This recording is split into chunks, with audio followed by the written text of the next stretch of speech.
Good morning, guys. What's happening? What's going on? How's everybody doing? I need more coffee. More coffee in the morning. Happy 4th of July. So, hope everybody's having a great day. I don't know how many people are on the road. Hopefully, most of you are at home. It's one of those weeks where Monday sucks, right? Because no one's open. Yeah, welcome to Shaggy's Consulting and Training. As always, I'm in the office working. It's Tuesday. What's up, Andrew? I'm always in the office working. Trucking never stops.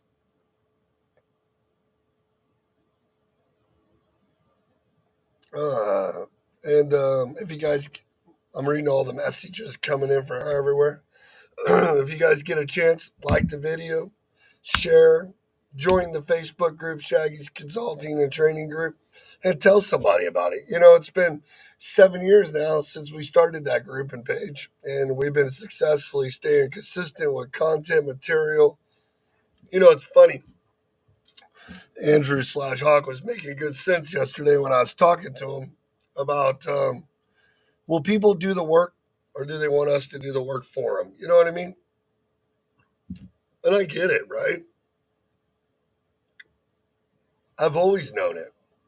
Everything's hard. I remember 2010 when the first time a guy came to me and said, "Hey, I met your driver, Robert, and he was running between, or Tom, or this guy, and he's running between here and here." And I'm like, "Okay, build it yourself." And the guy's like, "Well, I just don't want to do it. Can I pay you to do it?" I'm like, "So you'll pay me to book loads for you on your authority, but I do it. How's that work?" No one taught me how to do it. I just asked the broker, "Can I book loads for him?" He said, "Yeah." Then I asked another one. Then I asked another one. Next thing you know, I got 30 fucking trucks. I'm dispatching, right?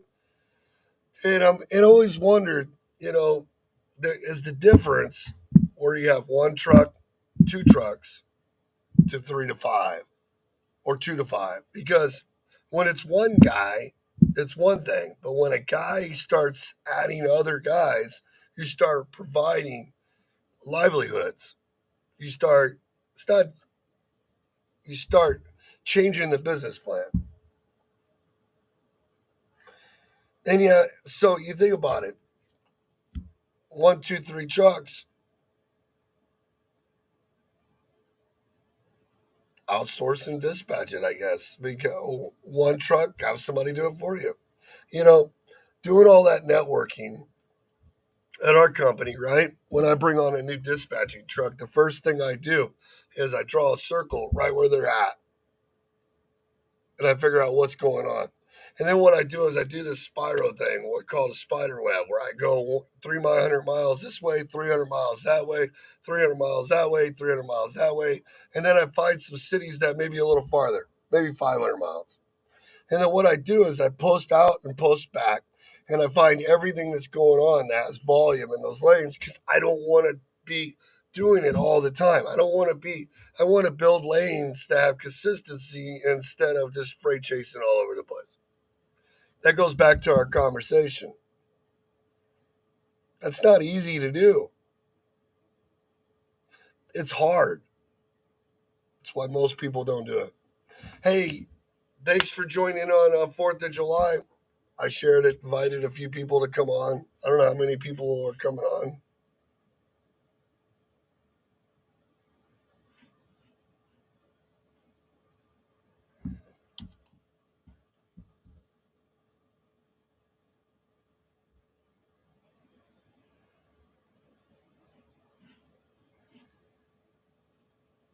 All right, back. Okay, cool. So it's the 4th. It's early. It's 9 a.m., 9:30. I wanted to come on today and talk about we're like at the 6 month mark. We're halfway through the year. We have a whole half to go. And what are you guys going to do in the second half that you didn't do in the first half?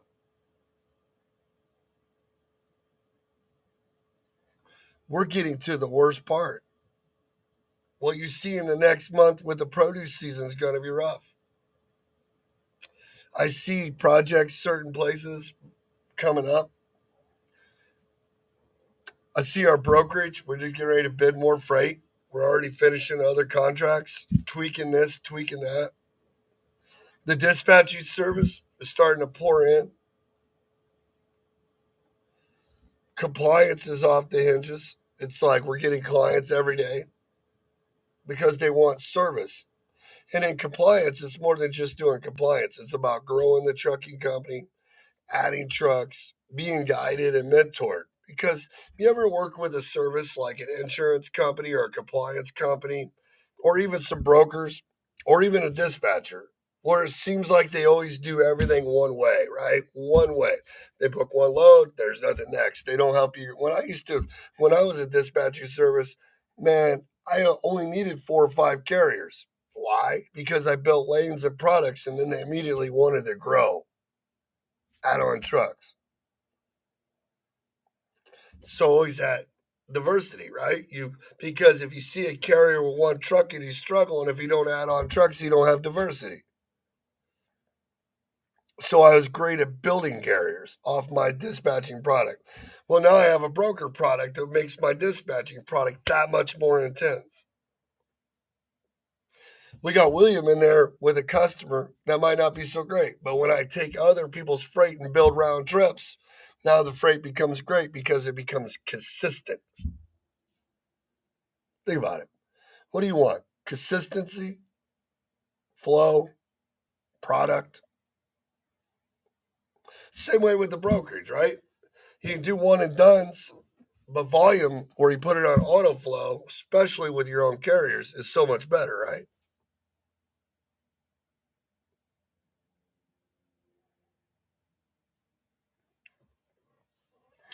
I think about the business setups that I'm running into.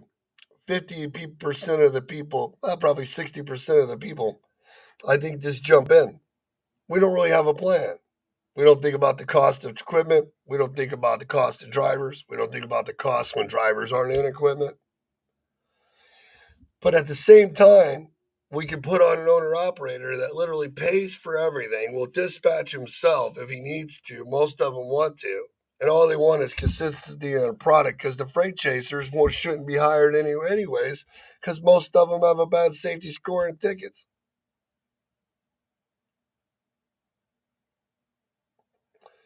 Do you think, why am I getting into the trucking business? As an investor? Am I going to drive? Or, and then if I do drive or I am a one truck, what happens when I break down? What happens when the freight market changes? What happens when I can't run my truck? What's up, guys? Welcome to the show. Happy 4th of July. What's everybody doing for the 4th of July? What are you guys doing? Are you on the road? Are you doing fireworks? Are you with family? Are you in your cave still? You couldn't even stop because you're so far behind that you can't get ahead?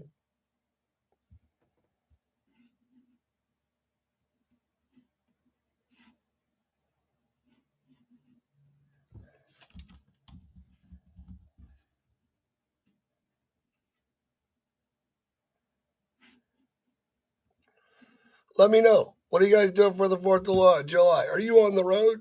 Are you stuck at a truck stop? Are you doing the Uber thing to the fireworks show?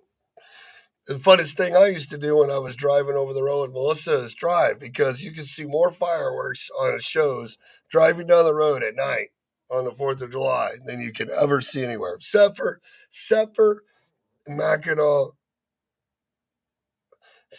Mackinac Island, man. That is a cool place on the 4th of July. You can see fireworks all the way around up in Michigan.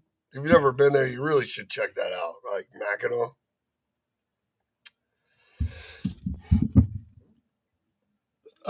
So we got Justin is in the house. His wife Shannon is having her 21st birthday. Don't tell her I said that though, because I think it's a different age. But we won't let it publicly go out there. But we wanted to give her big props from Shaggy's for her birthday, and anybody else is having birthdays on the freaking 4th of July. Man, that's freaking awesome. My parents just had their birthday. So I just want to come on and shoot the shit this morning. What are you guys doing for the 4th of July? What is your plan? I'm in here working. I'm going to send out emails like crazy, make some phone calls. I'm talking about opening a trucking company with a person, a couple, because I'm really on the fence of what I'm going to do next. I know we've got the dispatching back because we're going to be running trucks like crazy because, like, back to that discussion, it's hard. And, I keep getting caught up between the training and the running a business. And in the business, it's all about service and product, dispatching, finding customers and providing it to the carriers that need it, controlling the trucks back to the customers, compliance and safety, making sure they stay in business and they can afford to, dispatching the right way with network direction, building lanes. People don't want to do that. It's too hard. I get it. So we'll do it for you. And you know what I mean? That's the whole point. Let's do it for you. Let's get you hopping. Let's get you turned around. Let's turn some loads. Let's start building you a lane where you're working with certain brokers going to specific areas for months at a time, constantly adding more. Let's start learning how to make those second calls. When that broker calls you up and they're like, yo, hey, man, I got this load, man. It's picking up right down the road from you. It's a new customer we just got. We don't have trucks. We're just a broker. And they're needing it covered Monday, Wednesday, and Friday. Pick up the phone. You're not even set up with that guy yet. Pick up the phone and call. Take 2 seconds. I'm kicking back in my wheelchair. James says he stole my wheelchair. Laugh out loud. Hey. All right. So, what are you doing for yourself right now besides counting your pennies, stressing out, parking your trucks, dropping your authority? Insurance is going higher.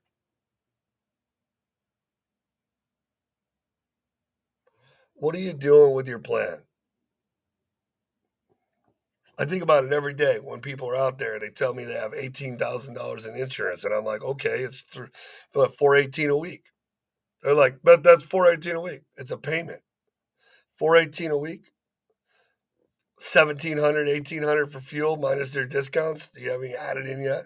Truck payment, trailer payment, fixed cost and escrow, and your paycheck plus the way you get paid, factoring fee. Total all together, divide it and go get it. Everything over that's plus anyways. It wasn't yours. It's bonus. You can't count on it. I didn't really have a topic this morning. I just wanted to come on the 4th and just talk again and drink some coffee with you guys and find out what you're doing for the 4th of July. My neighbor's Doberman Pinscher has a yummy.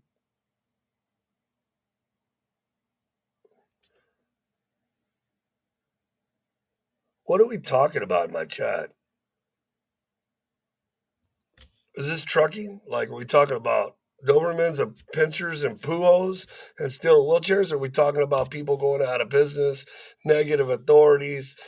How many hot shots we need for our contract with our container company with Fort tilt beds where we need guys all over the United States? Are we talking about all the flatbed loads in North Carolina, South Carolina, and hopefully here in PA we're going to have that we need covered?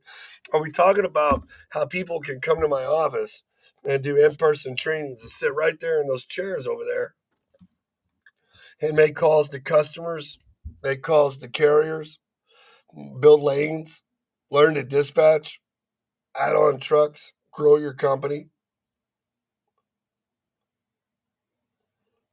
Are we talking about our business plans? Or are we playing around? Because it's not a fucking joke. Moving freight, building lanes, paying your bills, taking care of stuff, it's hard. Being proactive, having faith in your plan, and having a plan. It's what's so crazy about this business. It's a so simple business, but it's so lucrative. But when you half-ass it, it's the most disastrous business in the world. Isn't that crazy? Like, you take time and you do posting and searching with direction, and brokers call you instead of you calling them, and they offer you money you want, not what they want. It's the way it is. You go and you send out emails every day and constantly build your network in your spreadsheets. You stay in specific areas so you can service people so you can go and get the next level.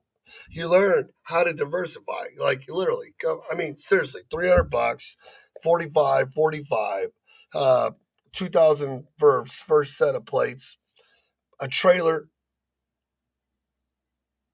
right? Hey, thanks, Andrew. At least somebody's asking about comments that they want to know. It's like you come live and you rattle and you talk. We talk about other people's companies. Let's talk about yours. So let's think about that. Let's go into this 4th of July. All right. So let's think. You're freight chasing right now.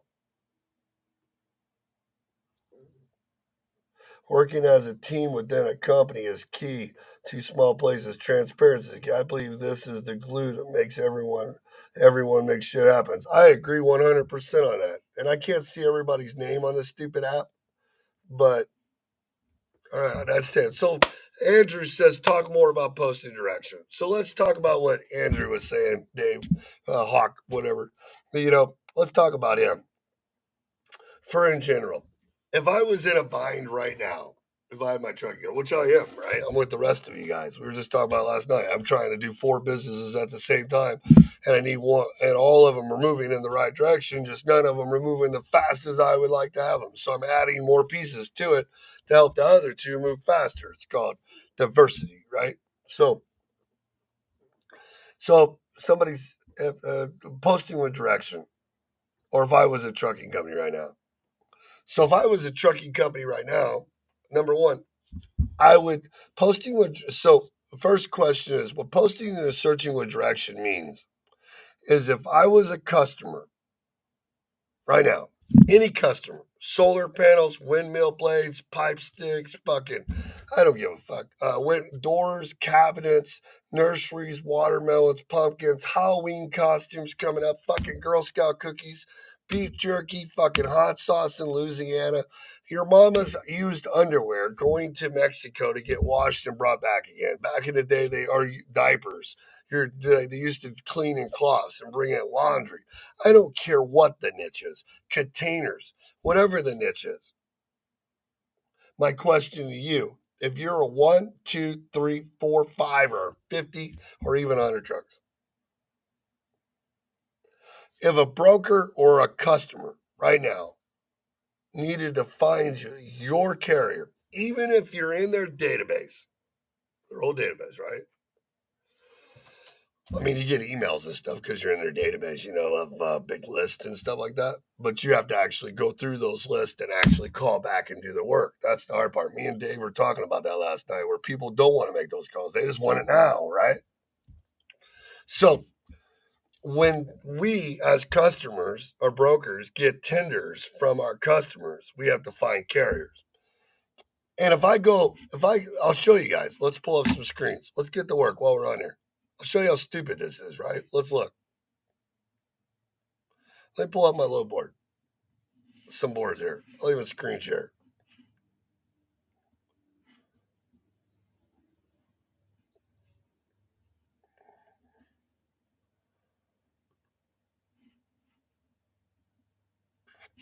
So first off, we go to DAT, right? We'll go to that one, right? We're gonna pull it up like we're brokers, right? So if I go to brokers, if I'm a broker, right, and I need to find a carrier, right? So okay, so I go and I search for trucks. I can private load, search trucks, my load, my trucks. Let's switch out of here. I gotta go to the other one. My bad. Hold on. Let me log in real quick. I'll teach you guys some cool stuff. Hold on. Unless you don't want me to. And then I won't. Maybe I will. I will. Let me go down. Log out.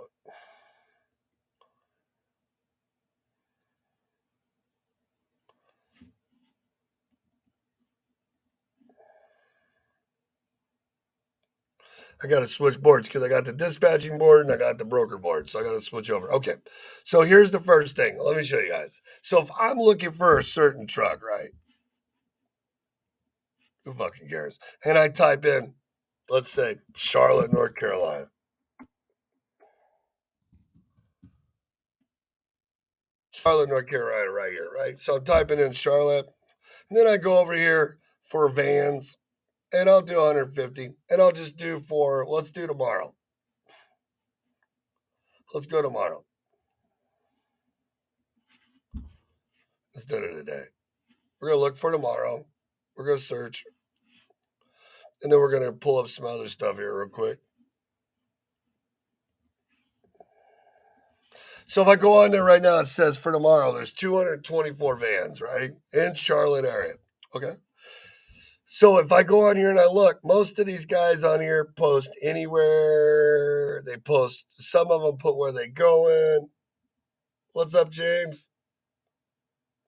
They post where they're going. They post anywhere. But the cool part is when you go over here and look on the side, you can see where they're located. Their companies are located. And most of these guys will be in Illinois, Chicago. They'll be in California, all these different places, right? But they're not, some of them are going back to California. But when you call these guys, most of these guys posted are dispatching services. And they go anywhere. And when you talk to them, it's all about the highest rate. There's no negotiation skills. There's nothing on here. You might be able, if you find people that are located where the loads pick up and where they're delivering, they'll communicate a little better because they want the volume. But these guys, most of these guys right here, when you call them, all they want to do is freight chase. They don't care about any specific direction. Some of them have a little more common sense than other ones. Most of them don't, just so you know. So if I'm a broker and I'm a customer, and I need trucks, I have to go to DAT and search trucks right here, right? Or I got to go to Carrier 411, or I'll show you FMCSA, or a couple other sites where I can find trucks located in areas. But unless you're specifically saying, like this one right here, where I want to go from North Carolina, or North Carolina to Indy, then I don't really know what you want. And then when I call you, you're not going to tell me. Most people won't. So now I got to start finding more carriers specifically what I want to offer them freight. But if I was to go on this load board right here and post my truck from Indy to Charlotte, from Charlotte to Indy, Indy to Indy, that means put it in an origin and a destination, 150 to 150, or Indy to St. Louis, and I would put it out there for 30 to 60 days and refresh it 8 and 4 and noon every day. You'd be surprised the calls that you get. You're surprised because you're putting the information out there. Right in the comments, put volume, and grow your stuff.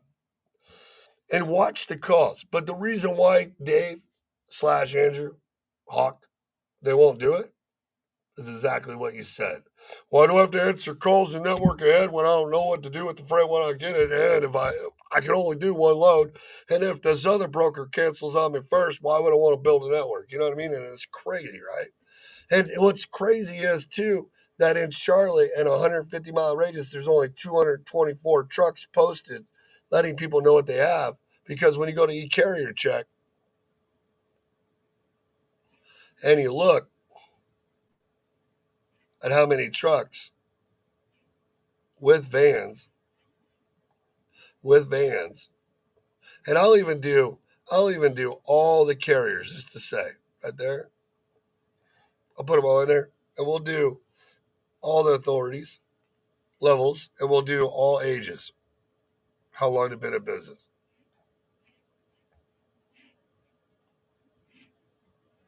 I'll go back up here and change, and I'll put Charlotte.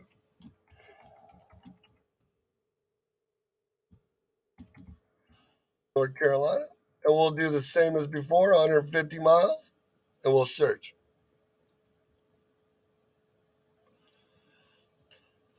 $206 pages of dry van carriers.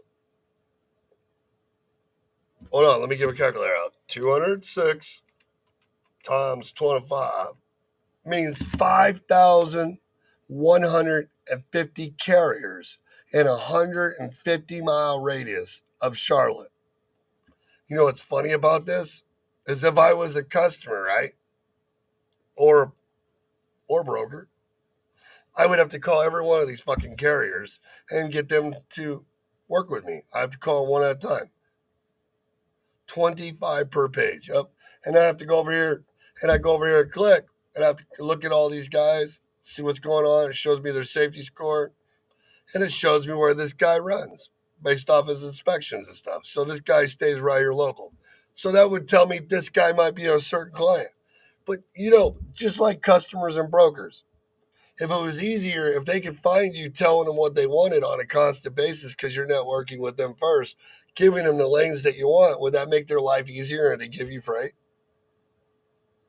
The real ones. I'm talking about the relationship guys, not the ones that post on the low board, the ones that hire employees to fire them. I'm talking about the guys that want to feed you or the guys with projects. They all, depending on which one. If I don't know that you want dedicated freight or contract freight and you're not telling me on a regular basis, putting it out there in specific lanes and then keep refreshing it even when you don't need it, how are you building a network to work with? And then the idea of it is when these guys call you with this freight and you're really wanting to work your company, if you knew what to do with the brokerage the right way, you would understand what to do with some of these calls when they're coming in. Hey, it's all fair.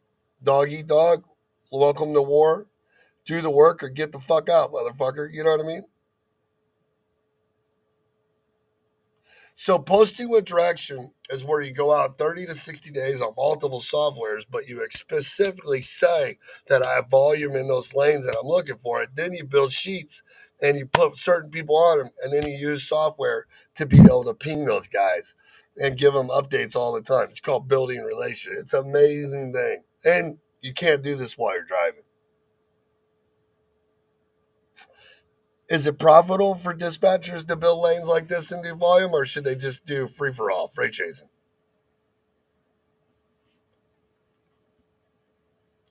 I'm asking you guys, why would you want to build lanes?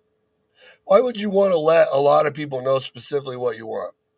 And then why would you want to do the same thing over and over all the time and build new lanes and add more to it? I don't know. Maybe that's why people work for unions and work for jobs, because it's consistency and they can know they're going to have a life instead of living on a road for your fucking savior. Like in your business plan, do you really think that people out there want to run like that for you? Because, I mean, 4 weeks at a time. What good is that? Staying out 4 weeks at a time. I get if you're single or you have a kid, but anybody with a family, why would you want to do that? Now, I can understand maybe if you're a lineman and you're getting paid $138 an hour or something like that, but why would you want to? I mean, and then you're going to say, for the independence to run my own trucking company, I'd be a boss. So you be a boss to be a slave to your own business to do no better than you already are?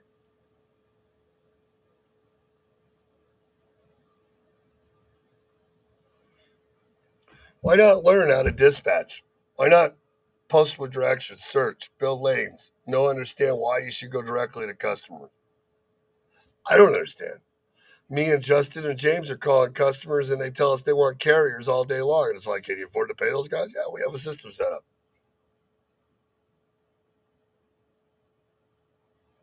But we don't call.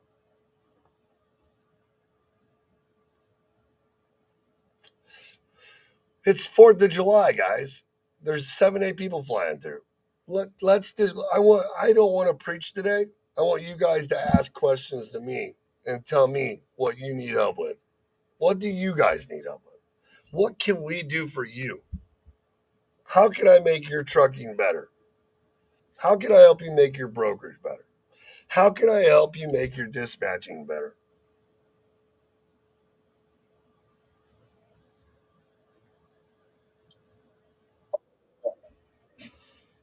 Uh oh, trouble's in the house. It is. We always got to have something going on. There you go. There you go. What are you doing? Camping? No, Oh, you're out back. That's your house. Got it. at the house, drinking me a cup of coffee Me too. with Shaggy. You know, I didn't really have a topic today. This is the 4th of July, and Yeah. I sent out a bunch. I got Frank's not here, so we could actually talk about stuff. You know what I mean? Because he always gets come on, and I like get sometimes I like getting down to the point of what's really going on or why people are so gloomy. You can only talk about lefties buddies out there driving show trucks that most people won't even. You can talk about those show trucks, but not everybody wants a show truck. You know what I mean? No, everybody wants. Hey, there's a lot of them I have that don't have show trucks Yeah, that there's no actually problem. have. They have Cascadias and they're working them. Yeah. You know what I mean? They're It's, working. They're just like doing dedicated lanes. Yeah. it's like not everybody's gonna be. You always. I love Shane Ferris to death, right? With Green Miles and Hmm. all that. But what he does is not what everybody else does. Should they follow his blueprint? No one's gonna follow the same blueprint No, ever. You know no, what I mean? you need to find the lane that works for you, not just what. All right, so there might be some parts of that lane that you might like that someone else is doing that actually may work for you at certain times. But then there's another lane that you're looking at that you know that will work for you for now. That way you could take both of them lanes and put them together. So that way when something falls out, you got another lane to hop into and you got the connections to do it. See, And that keeps you running and that keeps you flowing. You're not stopping, you're not losing money, but you're able to go from one set lane to another lane and be able to be diverse for your business. So your business has a different handling but on here's situations. but here's the debate, Charles. How does Charles drive a truck or open authority or have a trucking company and build these lanes while he's driving? Somebody told me last night that I believe that if somebody had a plan and they built a network and did a little bit of work before they jumped ship and got their authority, or before they got their authority, they did a little bit of what I was just showing Hmm. and just got 2 or 3 lanes to start with. The rest would come if they keep adding to it a little at a time, right? And they're like, Yeah. whoa, I mean, you're going to tell me in a day, during the day, between 7 in the morning and all the way through the night, right? You're not going to Hmm. have 2 hours that you can't do posting, emailing, or messaging, or even work on your lanes while So you're. you're trying to tell me you only take your 34-hour reset only on the weekends? You don't have one during the week? Most of my guys are always on the weekend. Come on. Drivers that drive on the weekends, they also have them during the week. I get it. Everybody's Yeah. plan is different towards their product. It's just like Yeah. working a job. If you have Monday and Tuesday, you do your 34 hours, but your product runs you Wednesday through Friday or through whatever, Monday, then that's still the same difference, right? Yeah. When you're out there and you're doing it, why is it so hard, right? I mean, like we talk you have Bluetooth, right? Yeah. And you have this thing saying, call a Siri. Can you put notes to call Charles at 8128 this number at 5 o'clock? Okay, thank you. Hey, Charles. Hey, I can use those loads you just called me on because I set up the postings. Can I get the Mhm. paperwork done since the load's next week? And tonight when I stop, can you email it to me? Sure. Oh, great, great. I mean, I know it's like fucking internal brain surgery to do that shit, right?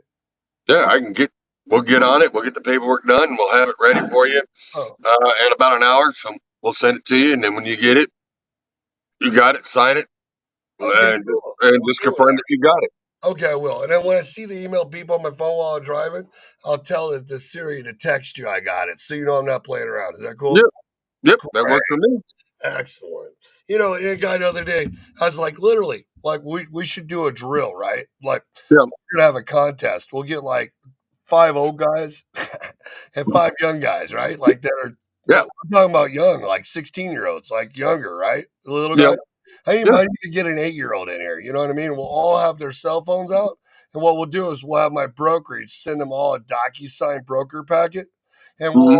we'll all have them either drive while they're doing it, play video games while they're doing it, or be distracted somehow else and see if they can't fill out a broker packet with their thumb.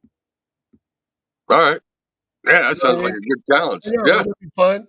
Yeah. Just to prove a fucking point. You know what I mean? It's like, well, if your MC authority and insurance is already attached in your file, then you just Hmm. click that little paperclick and put attach, right? Yeah.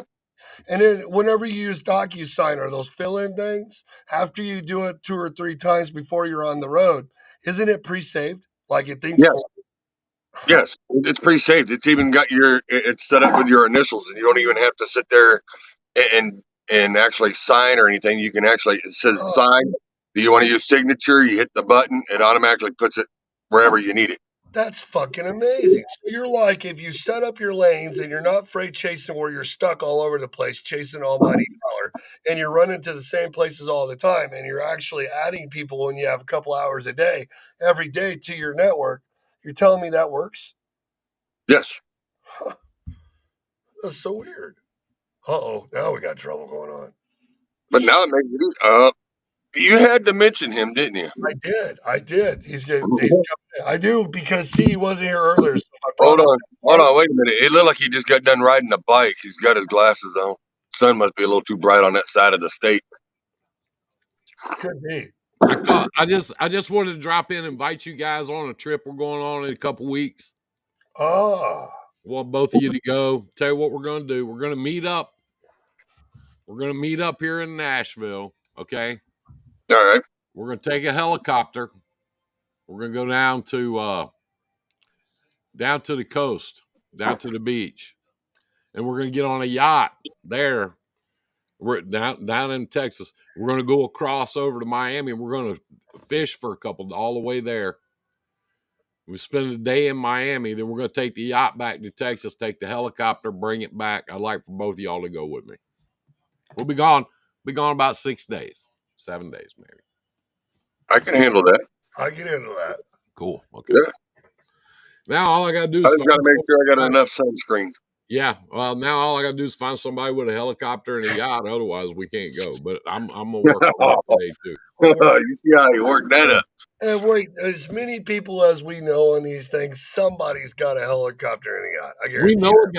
We know a guy that can drive helicopters, but he's too important now. He won't get on the page with us anymore. Oh, he drives them? Yeah. I didn't know you could drive them too. I know you can fly them. I just didn't know you could drive them. Well, it just depends. Do you use a steering wheel like this? Do you turn while you're doing it, or is it levers? You know? No, you know what I'm talking about. I'm talking about Michael Schultz. Oh yeah, Michael drive a helicopter. Oh yeah, he fly. I knew who you're talking about right off the back, but he's too busy playing with what's his name in Arkansas and selling equipment, whatever. Yeah, it's like, dude, it's like a lot of the other people. I tell you, someone else that's got a boat down there in Florida that does a lot of deep sea fishing. We can do.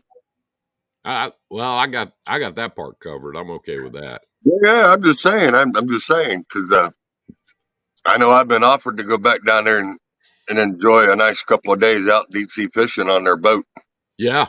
It'd be really nice to get with Christy. I was listening to you guys while I was having my bowl of fruit this morning. James got me turned into a regular monkey with what I eat. But anyway, how many do either one of you, and I know both of you pretty well, do either one of you sleep 10 hours a night ever?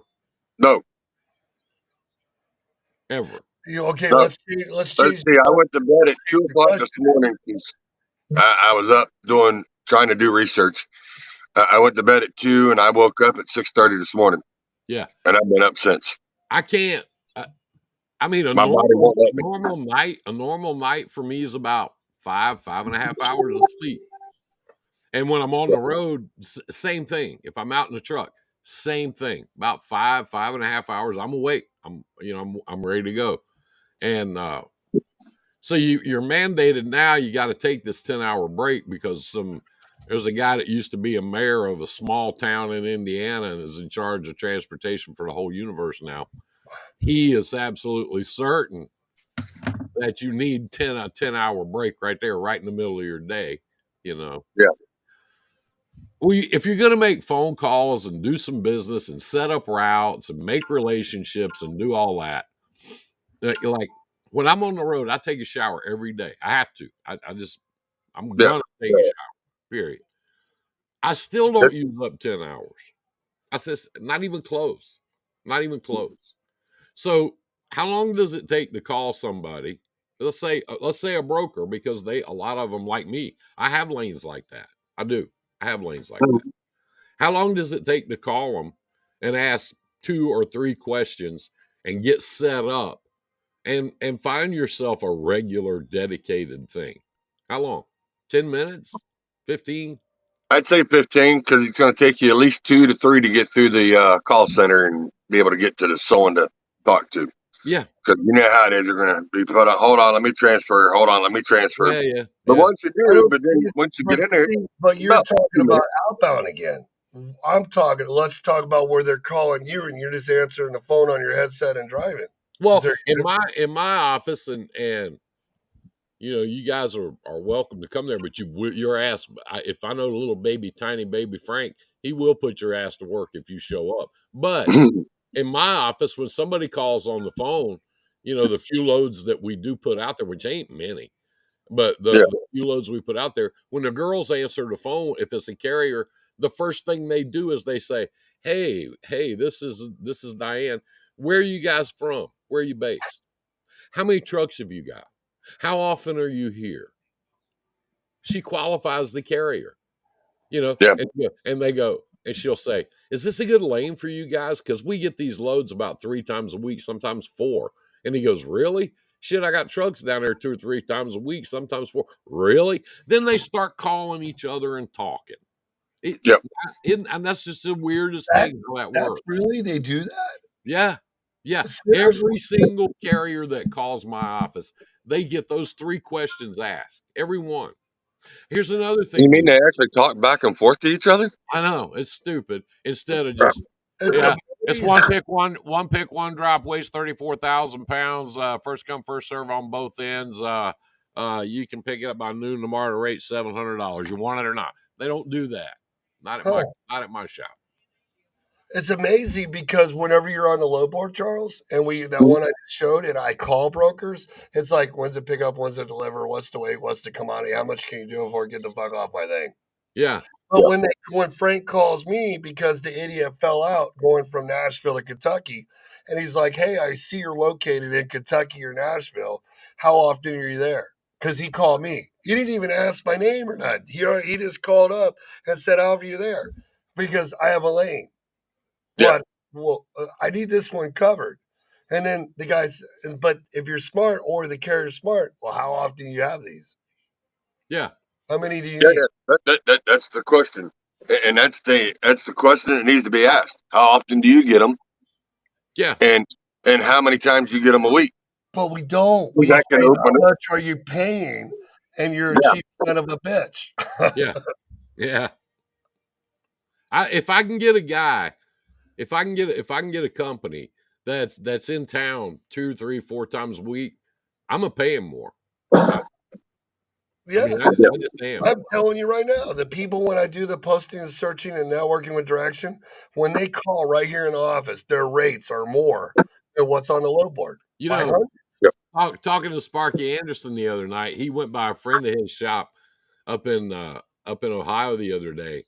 They've been friends Mhm. for 30 years, and a big brokerage, big office, a lot of people in the office. And he said, I want you to go out there and listen to my girls for 10 minutes. And so Shaggy walked out there and he was just listening to him talk on the phone. When the trucking companies would call in, here's what the girls ask him, all of them, all his girls ask him the same thing. How much do you need to haul this load for me? Those people did that, and those carriers were quoting them right out when it was left up to them. They were quoting anywhere from $250 to $300 less than he had in the rate. And And Wow. that's and, and, and, and they did it. They did it like every time, and every time. this is the And problem people have with brokerages too, Frank. Like even in my personal brokerage, we moved some loads, and then I was doing the percentages and stuff, and I hear a guy calling carriers, and it's like I want to treat the carriers like they're top notch. But when you're in a business as a broker, you're in a business to make money when they make money. And is it your fault that they can't negotiate? And they still do the freight. I you know, heard him I, say you know, I heard him saying, "Here's the rate," and then he also said, "Well, I want to give them more than we make because they're the ones." And I'm like, "What? You're in business to make money. Your job is to ask how much will you do it for. Just because people don't know their numbers, my name's not fucking charity." Yeah. Yep. Exactly. Like the guy called last night that was talking to me. He said, "Frank made the best point, and why aren't you listening? If I'm going to open a trucking company and you're going to have me build it, I'm going to take 50% because you know what I mean. And I because everybody hears me open trucking companies, and I'm sitting here. Everybody's like, "Hey, let's partner and open a trucking company." If I was going to open a fucking trucking company again, I'm going to do it for myself, or you're going to pay me to do it for you and open it because I know why. If I do the problem with 50/50 is if I build it up 50/50 and I do my 50% of the work and you don't, and then once it's running, you own it. Guess where I go? Guess what? You're out the door. Yeah, because they already got everything Well, they needed. And he didn't make nothing on it.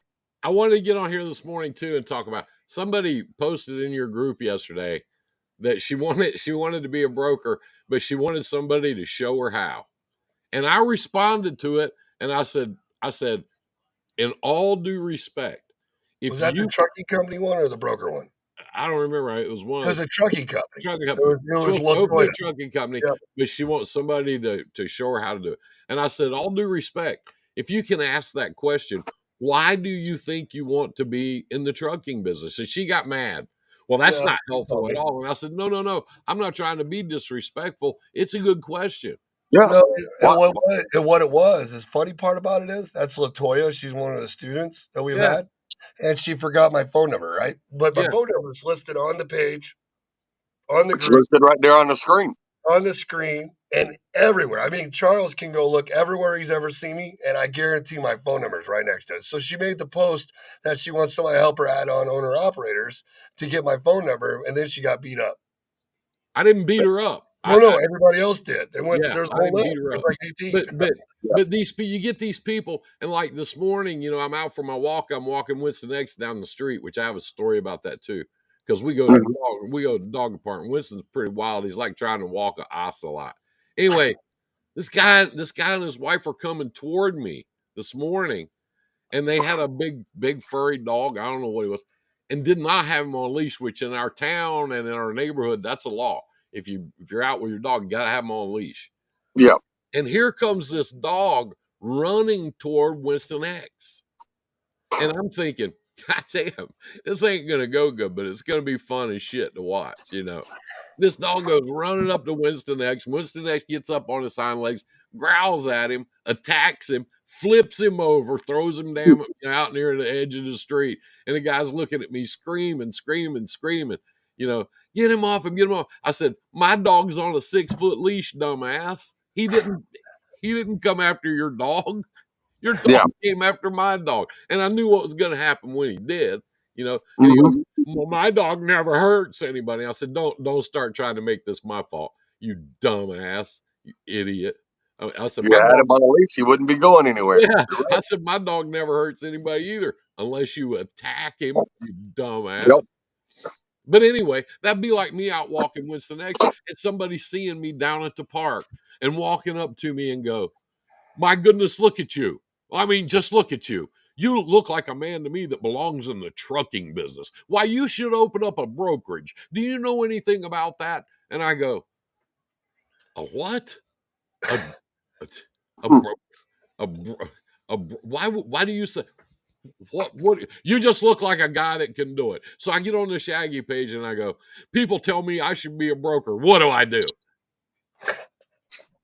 Are you fucking Yeah. kidding? I still back to the clause. I'm still trying to get back to the part as why, which I understand, right? A one truck guy sometimes hard to do it, but why?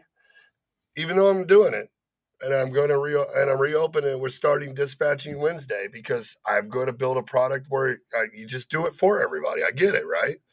I get Yeah. it. You're going to be the broker, the compliance company, the insurance, the equipment, with Frank and the dispatching, all of it. Just like when Frank met me. Remember, I was really good at it, right? Yep, Before I had ever it going started on. training. Had it going on. Yeah, I had it huge, and and it did say. Then you change past to save the world because you're trying to prove a point. I still want the myth of it is how come a guy in his head. You two have been doing it way longer than I have, and both of you got the mechanic side too. So it's like you guys are the all around people. You know what I mean? I mean, there ain't nothing you guys can't speak about. If When you, me and when me and Charles started, you had to be that way, or you probably weren't going to make it. I You get had it. to Yeah. know about your truck. You had to be able to work on it. You had to be. Joe Denny broke down out in Salt Lake City yesterday.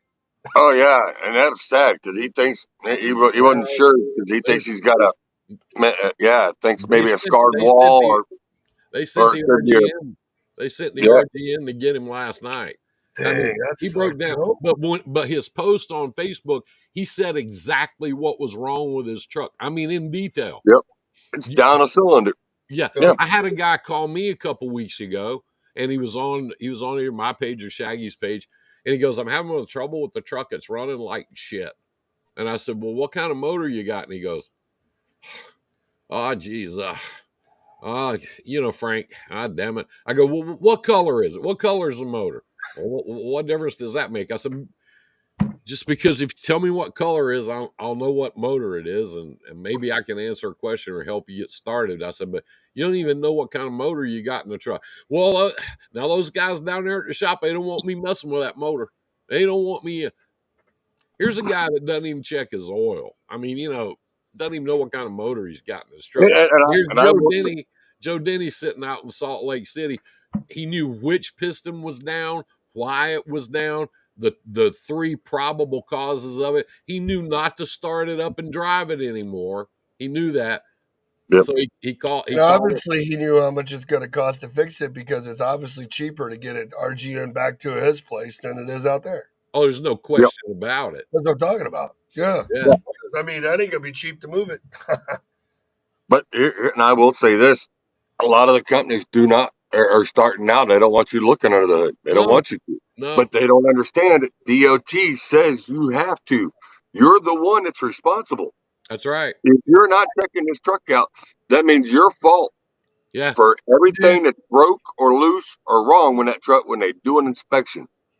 dude, Yeah. this is like the part about where we're debating whether if I could take Frank and three other guys like that. So, like all those guys that are in Mhm. your video when you did your 1 year reunion, those old fuckers that were with you in there have been Yeah, driving forever. We'll take that whole panel, right? And we'll yeah, send them a Raycon and have them use DocuSign. And I want to see them attach the MC authority to it and send it back just to prove a point. yeah. We could do You know that. what I mean? I can set that I up. mean, I just don't Yeah, understand the difference between one or the other, and we have to prove. I mean, but dude, people don't care though. You know what I mean? But it's like I did networking. Like it's never changed. It was harder back when you guys started than when I did yeah, because because we didn't have all that. We didn't have all that. You Didn't had to have sit there and go to the truck stop and wait for it to be faxed in, yeah, and didn't then have sit didn't dude, there have on the cell wait phones, for the didn't phone have call. your best friend was the broker that had the office in the truck stop. What are you talking about? Yeah, yeah, I remember those days because I was a kid holding the phone. yep. yep. I'm sorry, I started with dial a truck, so it's okay. At least we had the computer screens at the Flying J. That used to be the coolest shit when I used to see guys standing in front of it watching with their And what the was, then they had to yeah, go sit down and use the phone at the table. yeah, and Call then the call the broker. broker, and Hey, then sit there. Charles, what's that number again? They right over there. Oh yeah, read it back. You know what I mean? Yep, yep. But Yeah. that's when you had more drivers actually sitting and talking to each other too. Oh yeah, yeah. That was a big Like deal. when it was sitting there and you had to dial up on the booth. Oh yeah. Yeah. I worked at the 76 Ring Dancer when I was like 16. I used to have to hold the phone for them because they'd forget one of the numbers on the fucking screen and be like, hey, kid, can you hold the phone for me real quick? I got to run back and get that load. Yep. I never understood back then. I don't And know. see, and that's the thing. You used to work in a truck stop. My See, dad and was a you learned. my dad was a diesel mechanic, so I Ah, grew up but around see, but now you see where your background comes from. there. Mhm. And it's see, like me. I worked at the which was what used to be the South Orange Blossom Trail truck stop. I Mhm. started at 16 working in there, changing oil and greasing trucks. Yeah. I was in the kitchen. But see, most of my family is owned trucks. They've owned trucking companies. They worked for CSX Railroad. My See, uncle had I'm contracts the with them. opposite. So, I'm the guy that was drunk one day and, and I would pay lots of child support. And I read a newspaper ad that said, "Do you want to make $70,000 a year in 2005?" And I was like, "Whoa! I'm working three jobs and I only make 40." You know what I mean? So I went to truck yep, drivers. Well, then went to Pam, and 2 months after Pam, I got separated and I met Melissa and got into trucking. What helped me in trucking, it was the first time that I could get in something because have you noted I'm kind of bipolar with ADHD and I have yep, squirrel. You know what I yep. mean? So Oh when yeah. you put yourself, No, you, yeah, when you you, put yourself, so when you put your, no, oh yeah, the driving part. that ain't, you ain't So like serious. the driving part for me, the driving part for me wasn't the fun part. Like I like seeing the places and going to the new factories and stuff because it was always interesting. My wife or like the way stations. My wife used to get pissed off because I was inside the more way stations then because if a DOT guy pulled me in, I'd find out everything's going on. Like, what do you do? How do you write these up? How do you run guys across the scale? You know what I mean? Yeah. They'd have me inside the place just because I was always my brain. And what's cool about it when you have trucking, dispatching, brokering, and networking, there's so many different avenues that you can go with it. It's never the same. It's always something to feed your brain. But the problem is don't we still forget about all the opportunities, Frank and Charles, and go back to thinking it's just a fucking job? I I never thought Like a of it as a job. I always thought it as here's my open window, here's my freedom. I can see but what's new out for the day is what it I, was. I always but just liked it, and the people I knew, the people I was around, the friends that I made back then, a lot of whom are gone now, but a lot of us still have. But the friends that I made back then were people I liked.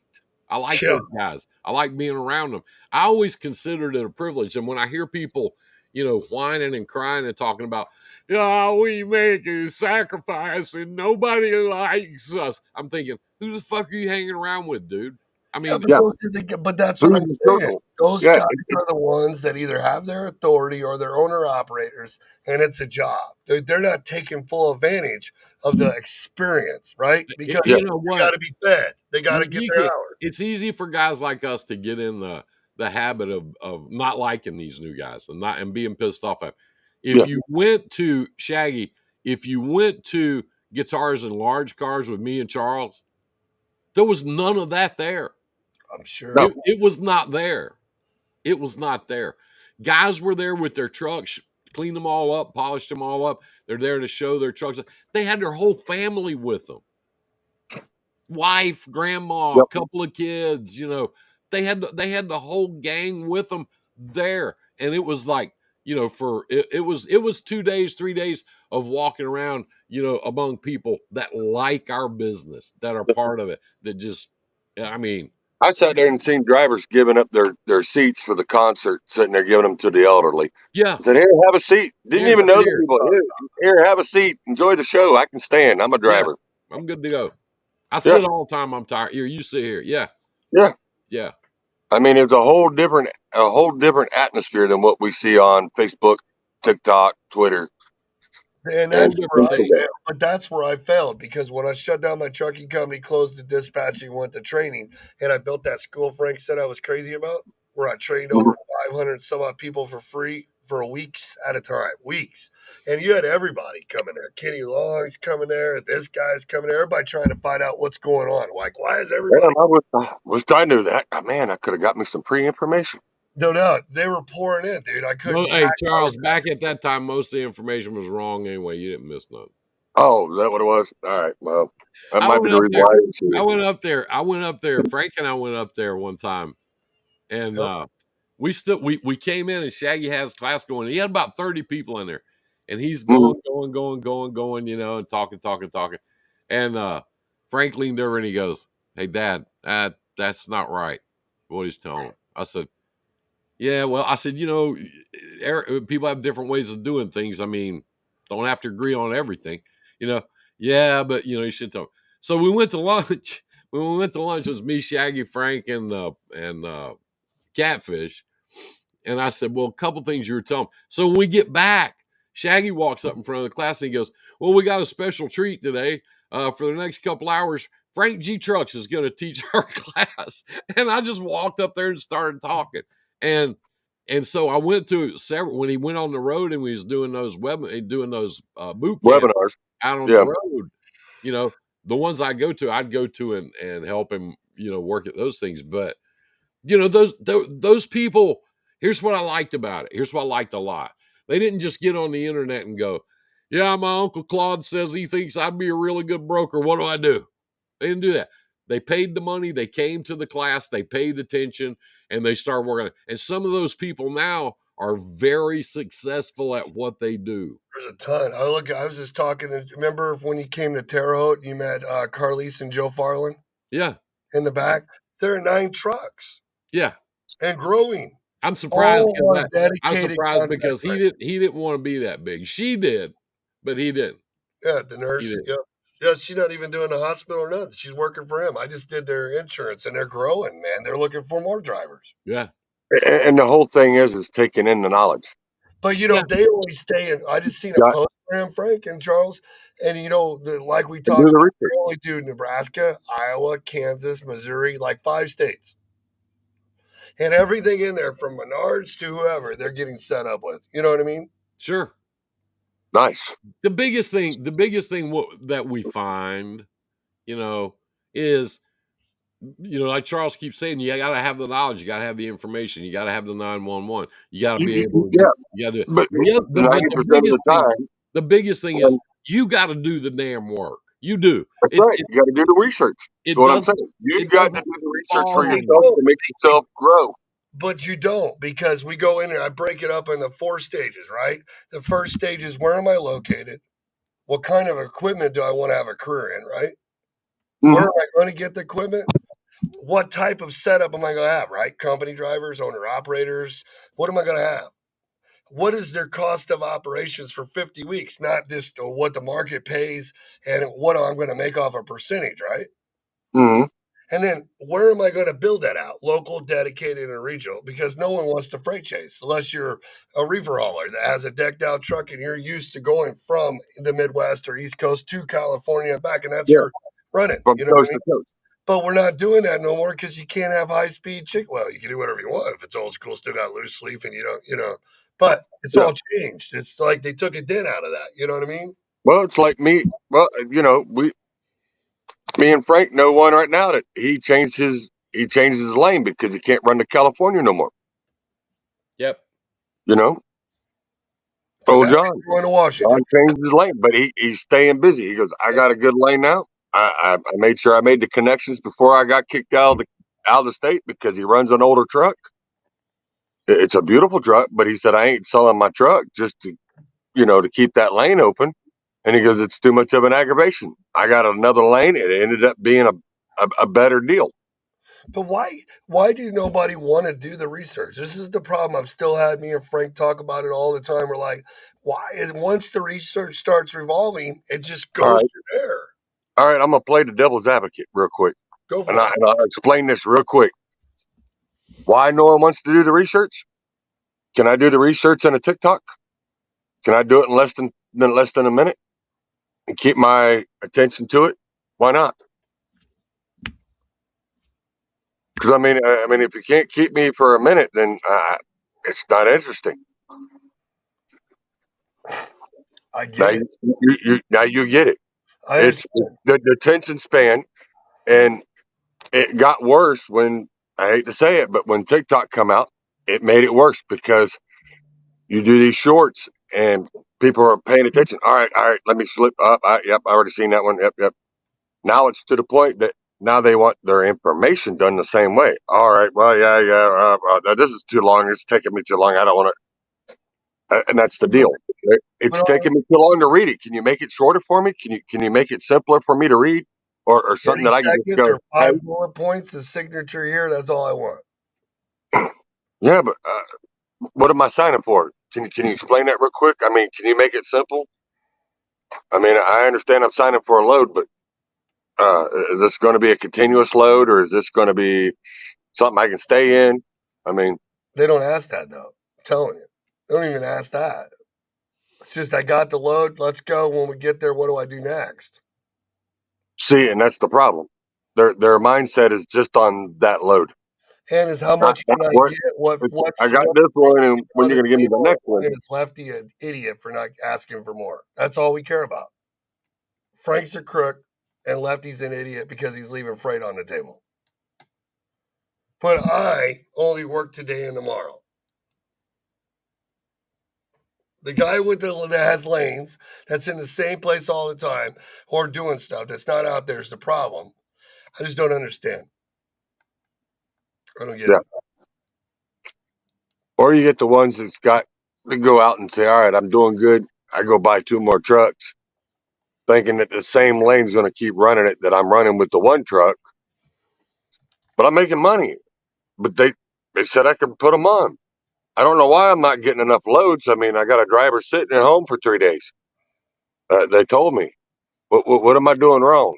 I mean, am My I am I running too fast for them or my favorite one so far is, hey, I'm in Florida. Why is it 88 cents a mile? Hey, I'm in Denver. Why does this suck? I'm in Salt Lake City. I don't know what to do. I'm in California. We haven't seen it yet. Wait till after 4th of July and the first wave of the produce season goes to shit. It's going to yeah, start this week.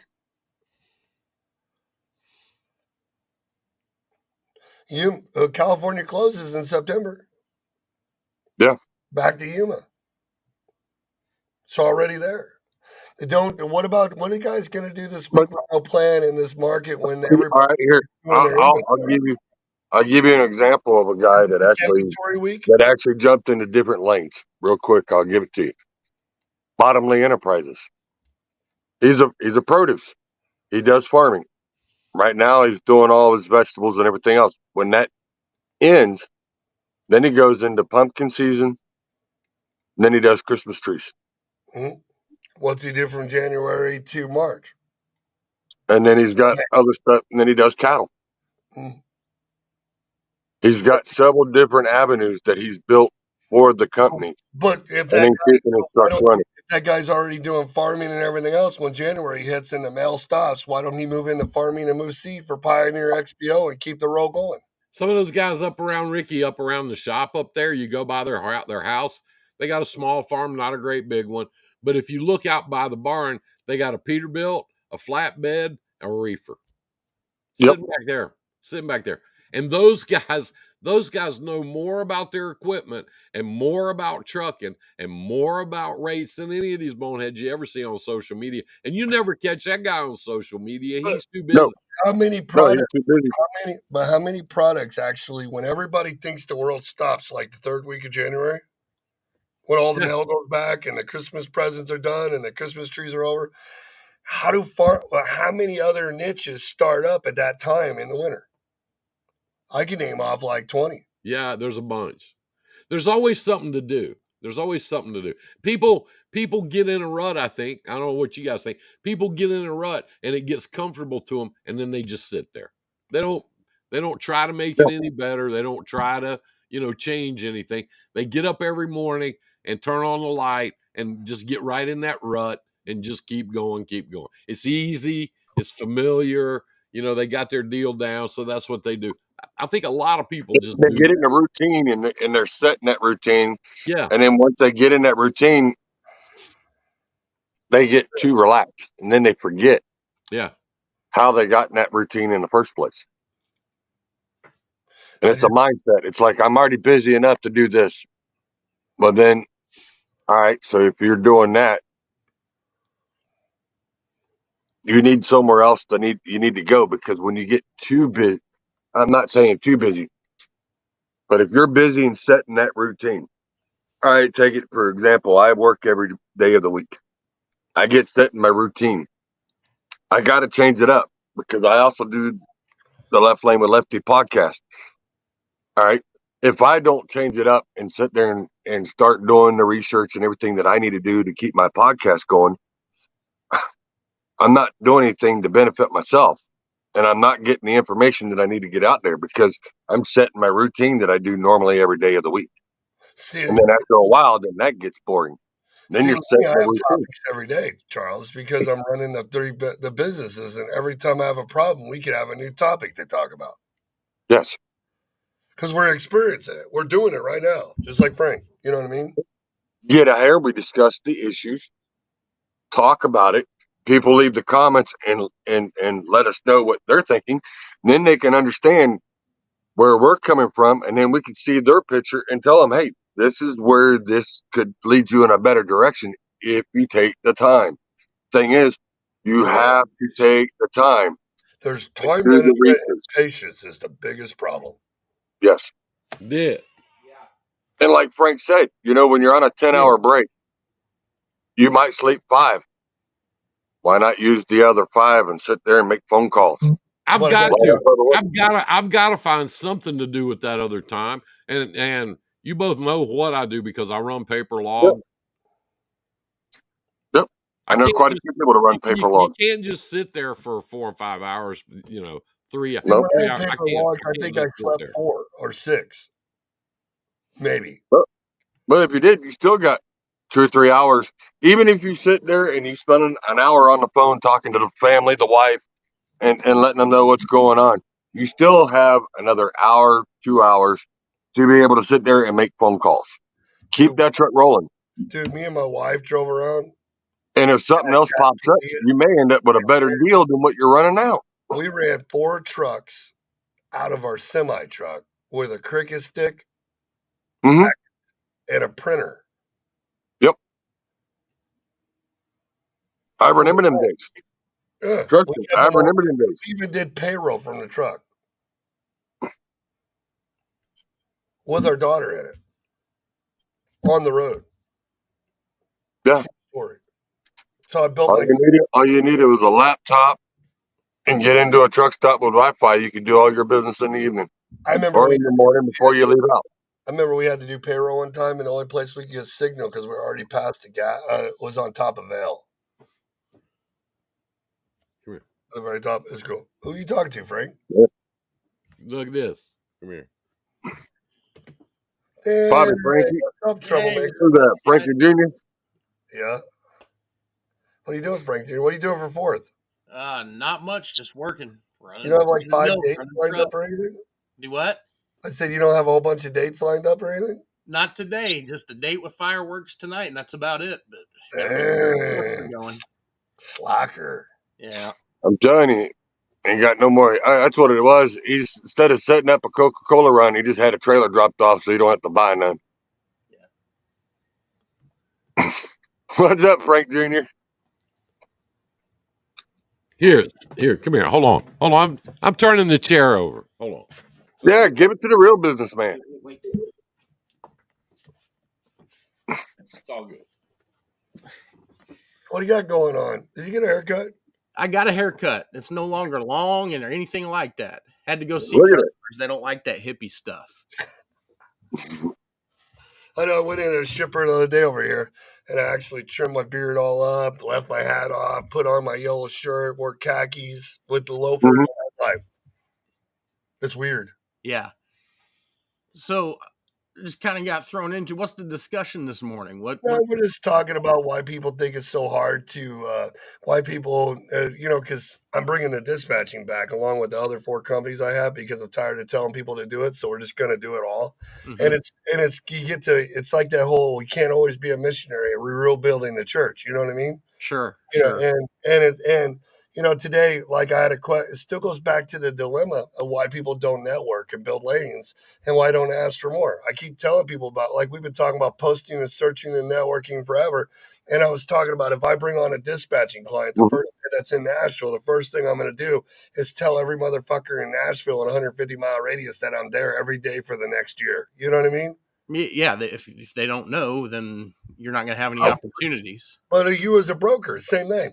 I was showing Yeah. earlier before Charles and your dad got on, and if I go to DAT, right, because we're moving freight too, so I'm in the same boat now because I actually have the Right. brokerage and we're doing it just like you've always talked in there, and what I do with my partners before we change, and you look at it, we're sitting here finding guys to build lanes, and if we go to DAT and look for trucks that are posted. If there's 100, 250 of them, only 10 are actually located where we need them. You know what I mean? The Right. rest are Yes. bullshit.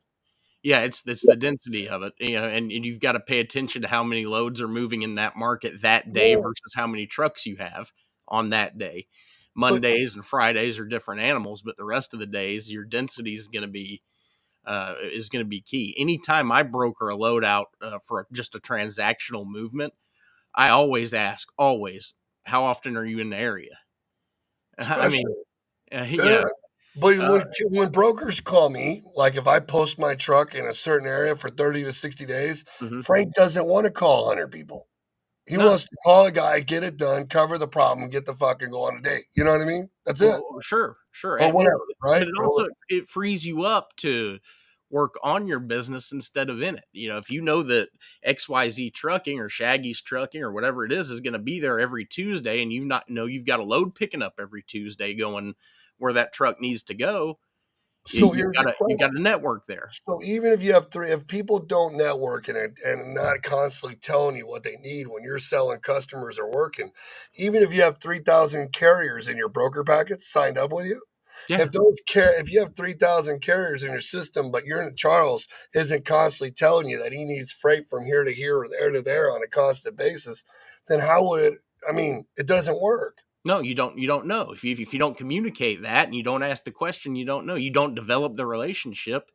Then you're beating your head against the wall, and it's not Well, I was Yeah. going to necessary tell you, sometimes. here's So the the key biggest thing problem. is for me, if I'm gonna do that, if you call me and say, "Hey, I see you're in the area and you're needing a load going that way. I got one," and I decide to take it.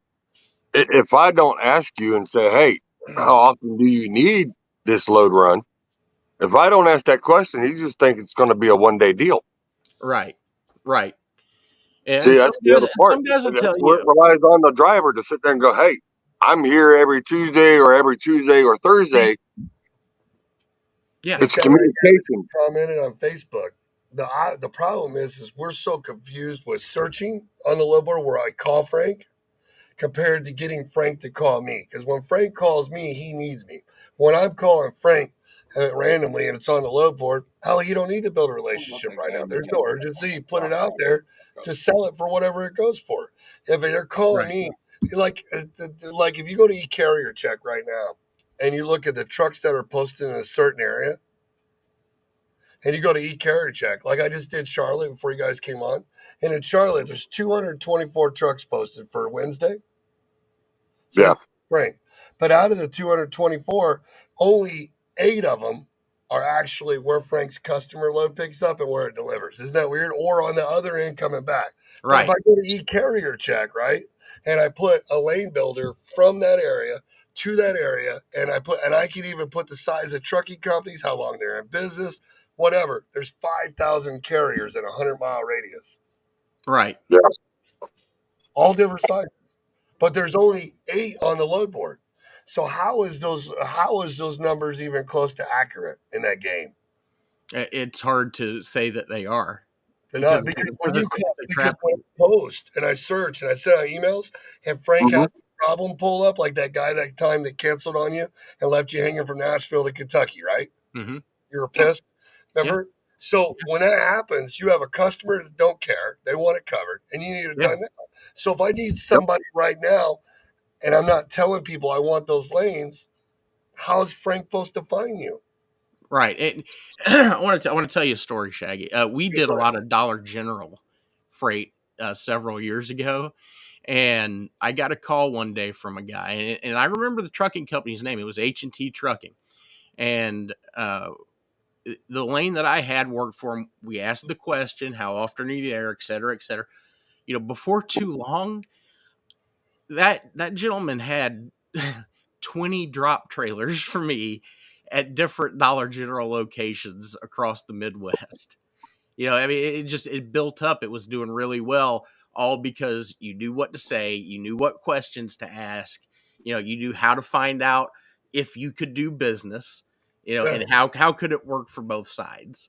yeah, So, because And because so if I Frank Jr. go, So the main question is, so that means, all right. So I'm the driver. I've got my authority. I've been out here for about a little over a year running. So you mean my whole thing is I need to be asking the right questions about the lane that I'm working in? That I need to absolutely, know the lane I'm working in to get absolutely, this kind of work set up with you? absolutely. well, it's still Both different. sides need to ask these questions, Yeah, it's but still yes. different because when my guys are sitting in there the other day to cover those North Carolinas to Elabelle, Georgia, right? Hmm. You know what I mean? They're 256 miles. They're paying a certain amount. We had one for 356, and there were 2 or 3 a day, right? So I didn't call when I called the carriers off e-carrier check. I'm like, "Hey, Charles, ring," because I know their name, right? Ring, ring. You answer the phone. Hey, Charles, how are you? Doing good. Are you? This is Charles, right?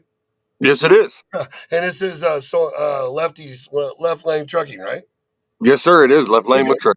oh, cool. Are you guys still pulling flatbeds? Because the information's crazy right now. You never know if a guy's in business or not, even though it says they Yeah, are. Are you guys still pulling flatbeds? Oh, yeah. cool. We're pulling flatbed and dry van. Where do you guys run? Uh, regional. Oh, But we'll run anywhere you need us to go. Right, but where's your product that you're building? Are you staying in like North Carolina, Georgia, South Carolina area right there, or are you guys go all over the place? No, we cover Tennessee, North Carolina, South Carolina, Virginia, um, and even Kentucky. We cover in that area. Do you guys have your own, and I just get to the point because they're all business, right? So you guys looking for volume? Because this certain lane is not one way, it's volume. You know what I mean? Yeah, yeah, I'm definitely looking for volume. Yeah, something And the last keep part we have keep to us figure busy. out too is I have to change in my own office. Is not what we're paying. What will you do it for? I found out this is not happening in my office. It's what will you do it for? Because just because Lefty wants 1,000 doesn't mean Frank will do it for 900. Everybody's number is different, and if you don't let them tell you your number, you're leaving money on the table. Yeah, I heard a guy say yeah, it's about taking care of the carriers to a point. Well, until the carrier does volume, you have a relationship. Well, what if you got to give it away at first? Well, it's like when you go to a broker or a customer, Frank, right? And you do the cheapest load out the back to prove you can get it covered. And now what do they expect from there on out? They expect the cheapest of the cheap. I mean, Yeah, again, when they look at it from that standpoint, they're not looking at it from take care of the trucker, take care of the broker. They yeah, want to take care of their freight, and they want to do it in the cheapest way possible. yeah. The yeah. very So they can first make one the we most got. amount of Setting the profit. Yeah, expectation. Yeah. Yeah, just like this customer we got at the broker, somebody messed up the bid before us, so we got the count. We're doing it, so now we're in there fixing it, and then we're looking at our margins, and our margins are I'm taking money out of the reserve to quick pay Charles. I'm Right. like, hey, yeah, we solved the problem for a customer, the opportunity to get more, but what if we don't? And we did all that work and put ourselves behind, but we solved their problem. That's the stupidest shit I've ever heard. yeah, Yeah. I don't see the point in doing business just for the sake of doing business. It has to be beneficial. Or to earn a relationship. I get it. Everybody has to start somewhere, but I'm not doing it for free. Right. no, But no. that's 'Cause the part you about business always because you can everybody always makes do a mistakes. deal and make Everybody, sure you always keep whatever the product. Uh, the way I've always been taught was to look at it, no matter what. Look at the bottom dime, and then go from there. You usually got your margin. All right. So the load's paying, let's say the load's paying going from South Carolina to Nashville and it's paying $2,500 for the load. All right. That's what the broker's telling me. All right. I know I can do that load for close to 1,200, make the rest of it as profit for fuel, whatever. So yeah, I'll tell him and someone else is bidding on it. I won't go no lower than 2,200 on it. That way, I still have profit for fuel and at whatever I need to get to the next load, and still be able to put money back for maintenance and whatever for the truck. As long as the truck's making the money and covering the truck bill, that's the way I look at it. As long as I'm making the money for a certain amount of profit, you know what I mean? Hmm. well, Am I the making problem with sense the here? opposite side of it is when you bid it that cheap, you're not even counting for pulling trucks. You got to pull trucks. I mean, how many trucks are right there within 20 miles of your customer right when you need them? Perfectly. And the other problem is they may know your customer. Yeah. But Anyway, what I'm saying is, I'm just saying is, if there was a load and yeah, I get the load, then I wouldn't go no lower because I know what my profit margin is. I get it, but it's the same way with the brokerage. Whenever you're bidding loads, if you don't take the quick pay fees, your factoring fee, and then as Frank and Frank Jr. always say, if you want me to write, it takes $34 or $35 just for me to write a Raycon. It's not free No, to take the time to do it, to process it, to verify the carriers, making sure they're not fraud. And then what is your profit margin if there's a claim? How can you do it for free when you're floating a claim for a customer with somebody you don't even know? yeah, Yeah, you can't. You'll Just to earn a you'll lose customer. real quick. Huh? You'll lose real quick on Oh that my deal. God. No, you got to stop it. Yeah. And this is the part about me learning now because I have my own brokerage and I got a team. So, if you're doing it one and I'm in control or Frank's running it all and he's sitting there, it makes a difference. But when you mhm, got this person helping you, mistakes will happen, right? Sure. The problem is not to let it keep happening. Just like when Yeah. we go back to this customer and we tell her, hey, I'm sorry, ma'am, but we can't do this for free in this next round. I know we saved you on these last 15, but it's going to cost you 150 more. That's it. Yeah. We're going to need this, or you're going to have to find somebody else to do it. I'm sorry. Yeah. Now, We're trying to help you out build a lane. We gave you a break in the beginning, but we're gonna have to go back to our normal rates because we still got to make money, and with you making money, I, why are we a business? Just for the hell of yes. Or are we a business or are we friends? Yeah, it? We're in and business. we're not. We're business. Now, 4th of July party, me and Frank could be friends, and the rest of the time we're in business. Right. Yes, So, yes. see, business hat, no hat, go party. Yep. We're friends. The same way in the trucking. You know what I mean? When we're trucking, we're booking loads, we're running in the trucks. You're not coming over to my house on the weekends and partying. You know what I mean? No. Okay. Well, we've been on here for like an hour and a half, and I love seeing Frank back on. And Frank and Charles. And what do you guys got What do for? you? It's the 4th of Hold July. on, real quick. Since we got Frank Jr. on here, and we hardly ever get to see much of him anymore. At least I know I haven't. Imagine. What would be your advice, Frank Jr., on someone that's looking at starting new lanes? What would your best advice would be if they're looking to move into a new lane, something new, besides after they do a little bit of research? Well, that's where I was going to start was research. I mean, you've got to know your density. You've got to know how many trucks versus how many loads are in that particular market on a specific day of the week. Again, Mondays and Fridays are very, very different. But if there's never any trucks in a certain lane, that's going to tell you how you need to bid that lane to get that business to cover that lane. So if there's never any trucks that want to cover that certain lane, you've got to be a little bit higher than everybody else so that you have an incentive to pay a truck to service that customer. But you say other than research, I would call. I would call every carrier locally, see what they're looking for. If you have load boards, work them. Call the guys that have the trucks posted because there are people that post trucks on these load boards with no desired destination. And hang on one Makes second. no sense. Um, and they have no desired destination, so they may just be looking to work the load boards and run their trucks off that. Don't advise that, but that's what a lot of people do. Call those guys, say, hey, ask the questions, have the conversations with the carriers. That might be oversimplified, but it's really not that hard. Ask the right So, questions, call the right carrier. so what would be the three top main questions I would ask a carrier to try to pick up a new lane? What would be my? You say ask the right questions. What would be my white? Talking about a What customer. would be? Well, What would be the? for a Yeah. carrier, the very first one after you talk about the load is how often. If they call you, you ask them how often they are there. Before you get to the price. Right. And sometimes they'll say, well, they will say it's hit and miss. We're not there very often, maybe once a month. Okay, well, do you mind? Because carriers, as you guys know, when It's, you I was when going you to add, it's three things are going to happen. One, they're going to tell you they just got it. It's just a lane they're working with bidding and they seen you posted in there. Number two, right, Frank? They're Mhm. going to tell you, it's just a hit or miss one. We had a guy fall off or something like that. We get four a month. And then, or it's really, and this is the one where, you got the middle guy that's the account rep for the big company, where they're just calling. And a lot of guys make the mistake because they think because it's account rep and the guy doesn't communicate that he can't look into the system and see future volume. Right.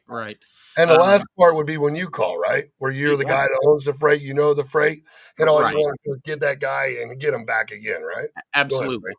So Yeah. you ask those questions, and then once you ask them if you can put them on a contact list, whether it's an email distribution, whether it's your load board that you email out to your carriers, or if you just call them on the phone. Hey, what's your name? What's your contact? What's your email address? What's your direct number? Develop a relationship with that particular dispatcher, and just say, hey, do you mind if I call you? Because as you guys know, carriers don't like talking to brokers any more than they have to in a No. transaction setting. It's the You know, dumbest stuff, man. Now, hey, can I And they speak? don't like talking to drivers neither. Yeah, But I mean, you can call them up. It's hey, can I speak to dispatch? Yes. What do you want? It's that tone. You've yeah, heard it 100 times. A million yeah. times. oh, my So opening line is, man, the first person I talked to speaks English. That's fucking amazing. yeah, for sure. Clear. Um, and don't get caught up. Another piece of advice: don't get caught up in the BS. Well, how much you got in it, or what about this transparency stuff? That's all horseshit. Don't get caught up in it. Yeah. Keep it simple. This is the load. This is the rate. This is what I've got. Do you want to do business? So that's the best I could I give. got two So questions. that would be the top five between you and what Shaggy just said. Would be the top five questions that you need to ask to be able to get your foot in the door and actually start opening a line of communication to maybe open up a new lane for you. Ask the Yeah, question. and when you're searching, when you're doing searching, where you're on a load board and you're searching, where I'm calling Frank, 90% of the time that's one and done. They don't want to network with you. The people that you're getting, Right. when you post where you're building lanes and Frank calls you, 90% of the time, because when you'll know the difference. Because when I call Frank and I call him for a load, the first thing he's going to ask me is who I am. He Right. wants to see if I'm a double broker, fraud, where all that stuff. If Frank calls me, he called me because he's seen me for a reason, because I told him I want something and he's calling to give me what I want. Right. I told him specifically. When he calls me, we're not even going to talk about who I am until after we negotiate. Right. Seriously, I promise you. We could do it over and over. So that's where once they acknowledge, you acknowledge the lane that they're calling on. And then you say, Frank, hey, by the way, I know you told me, because you let Frank tell you when it picks up, when it delivers, what the weight is in the commodity. But that's when you stop and you say, by the way, is this the only one you have, or is this something your customer has in volume? Right. Do you guys have your own trucks, or are you just a broker? Hey, do you guys like to put everything on a load board, or are you kind of broker that wants to get it all covered with relationship carriers? Because I'm in this area all the time. Right. See, and that's the thing. Drivers need to There's about learn eight, and if to the guy's a ask those dumbass on the questions. phone and he's stupid, Charles, there's about 8 more questions I can give you after those 5 or 6. Oh, I know. That'll help you go to the next level if you got the balls to do it and know what to do with it when you get there, right? Yeah. Most people don't, though, right, Frank? Right. Right. They don't. Yeah, That's why everybody's so worried about backslassing. Backslash is always Well, right. that's the reason why I wanted to ask the question. That's why I brought it up. What would be the best questions to ask you guys when they're looking for a load?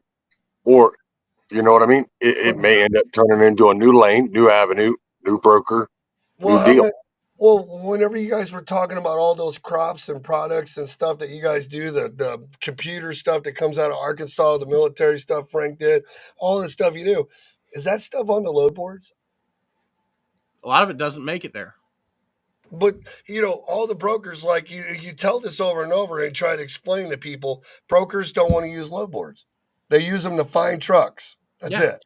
They Yeah. don't use it Yeah. to put their loads. Explain that, Frank. Well, Why is it so important? because they don't. You're not utilizing your time right.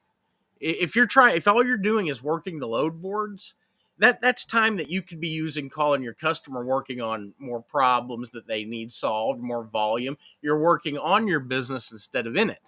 Yeah. So if all you're doing is hunting trucks, trying to find needles and haystacks in a load board, then what are you really doing?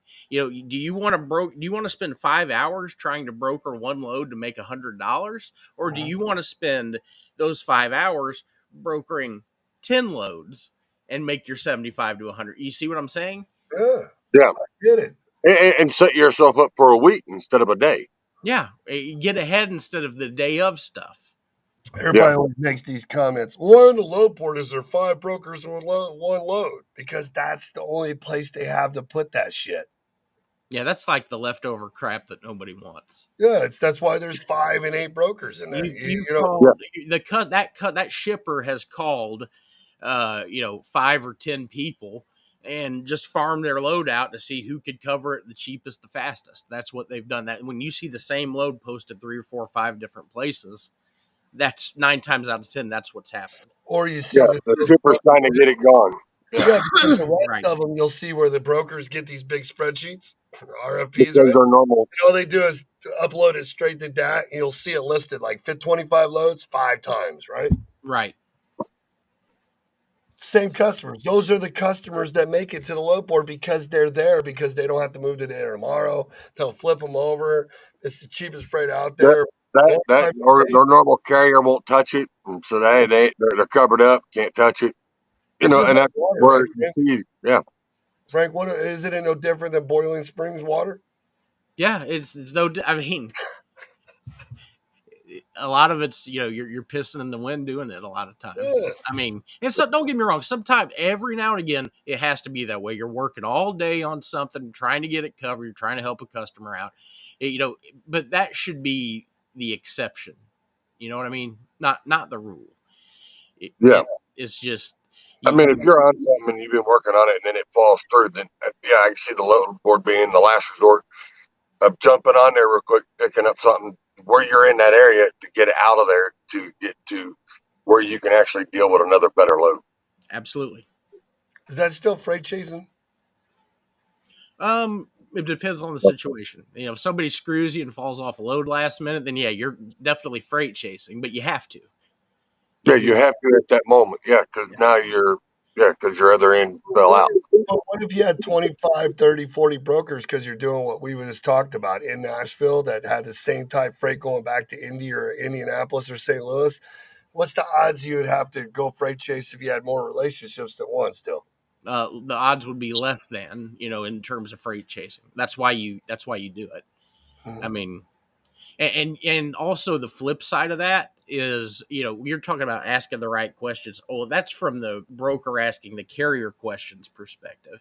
From the carrier asking the broker questions from that perspective, uh, you know 85% of our nation's trucking companies are considered small trucking companies. It's crazy, but that's the 50 or Yeah, less. so 50 or less. so they don't have freight salesmen, account executives. Those a lot of these guys driving those trucks are those things, and they're the mechanic, etc. So they may stumble across an opportunity that's good for them if they know what to ask, right? If they know how to communicate properly, they may say, okay, well, now I don't have to go on the board and hunt this load every 2 weeks because I know week after next I'm going to be in Nashville. And I know, well, Frank's got a load that gets me back to where I need to be. I'm going to call him up a week ahead of time and say, hey, I'm going to be there next Wednesday. Can you put me on one? Oh, yeah, I've got one. I'll put you on. I'll send it over in a minute. So here's one Eliminates for a you, Frank. whole lot of time and and, work. I got one for you, and Frank. again, that's where that goes back to what you were saying earlier, there, Shaggy. Check On this yeah, out. Go ahead. No, you go ahead. Go ahead. I'll shut up. no, I always do. on what you were saying. If I send it over, can I give it to the E-Verify? So here's So another one. you think I can send it to you? So I got a question for Charles. So whenever I used to book loads, as soon as I found a Frank, or sorry, Frank, as soon as I found a Frank, and I knew Frank had what I wanted, I would always say, "Hey Frank, hey, I'm going to do this Nashville to Kentucky for you. Didn't you say you had one almost every day of the week for the next 4 months?" Yes. You did. Okay, cool. So when I do the first one for you, since I have more than one truck in that lane, can I go ahead and do the rest of them? Sure. Will you send Great. them over to me? I'll stack them up on my desk with these other ones back here, and I'll put them in rolls. Now I have more than one truck on them, but it'll all be the same carrier. But I'll flip drivers, but we'll take them all covered. And why? So why are carriers in these last 3 years so scared to commit to Frank to do that? You asking me or you asking I'm Charles? asking you, Frank. Why are Uh, they so scared to ask you for that? Because we already know that there's going to be some fallouts, right? Trucks sure. break down, things happening. So why are people so scared, you two, to build lanes and get volume ahead of time before they even need it? My theory is that there's that divide between the broker and the carrier relationship. I think that's part of it. Uh, some guys will get into your lane and then get greedy and try to backdoor you. No, Uh, But it's the How you much know that doesn't work though because the customer is not stupid. And number two, when you backdoor Frank, do you really how many of these guys that don't have a salesperson know what the fuck to do with the freight? The only way they can network is talking to Charles on Facebook. They can't work with him outside of Facebook or TikTok. goes back to the questions. They don't even know the right questions to ask me. What are they going to ask a customer that requires a spreadsheet and a proposal and a PowerPoint presentation and everything else? Hey, I'm Earl. I got 2 trucks, and I want to haul your freight. That's not enough. You have to talk the lingo. You have to sell Yeah. And the only Because time you're that's selling gonna work, yourself, right? because you are the product. You are selling yourself because you are the product. You know what If I mean? you're the driver or the carrier, you are the product. You've got to sell yourself and represent yourself and sell yourself to make the business. And if you don't know what you're selling, or you're not that